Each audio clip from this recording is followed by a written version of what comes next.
Assalamualaikum warahmatullahi wabarakatuh. Selamat malam pemirsa, tim Liputan Aceh TV kembali menyampaikan berita terkini dari Tanah Rencong untuk Anda dalam program Seputar Aceh. Bersama saya Jufrizal, berikut liputannya. Kapolres Aceh Besar AKBP Sujoko memimpin prosesi pengukuhan pasukan pengibar bendera pusaka Paskibraka tingkat Kabupaten Aceh Besar yang berlangsung di Aula Gedung SKB Kota Janto pada Sabtu sore, 16 Agustus 2025. Pengukuhan 72 Paskibraka turut disaksikan oleh Wakil Bupati Aceh Besar Syukri Ajalil, Sekda Aceh Besar beserta unsur Forkopimda Aceh Besar.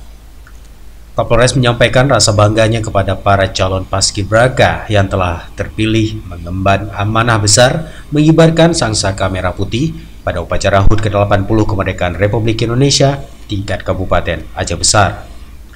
Kapolres menegaskan bahwa pengibaran bendera bukan hanya sebuah seremoni, tetapi simbol patriotisme dan penghormatan kepada para pahlawan yang telah berjuang mempertaruhkan jiwa dan raga demi kemerdekaan Indonesia.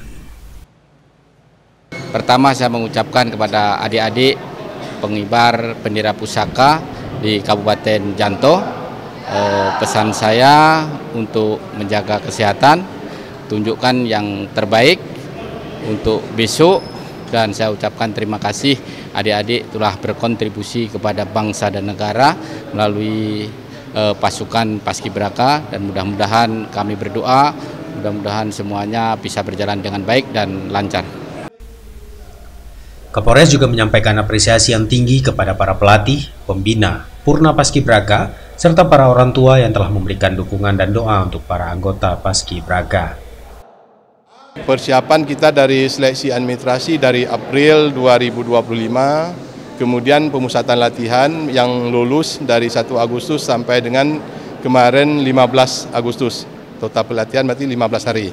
Jumlahnya ada 72 orang, 21 cewek, 51 laki-laki, berasal seluruh sekolah SMA, SMK dan MAN yang ada di Aceh Besar, baik yang dari pesantren terpadu seperti Umar Dian, Al-Manar, Abu Lam'u, jadi semua kita seleksi. Pada kesempatan tersebut, Wakil Bupati Aceh Besar Syukri Ajalil juga mengajak para paskibraka untuk menjadi teladan bagi teman-teman lainnya, rajin belajar, taat beragama, serta terus mengejar prestasi demi mengharumkan nama daerah dan bangsa. Dari Aceh Besar, tim Liputan Aceh TV melaporkan.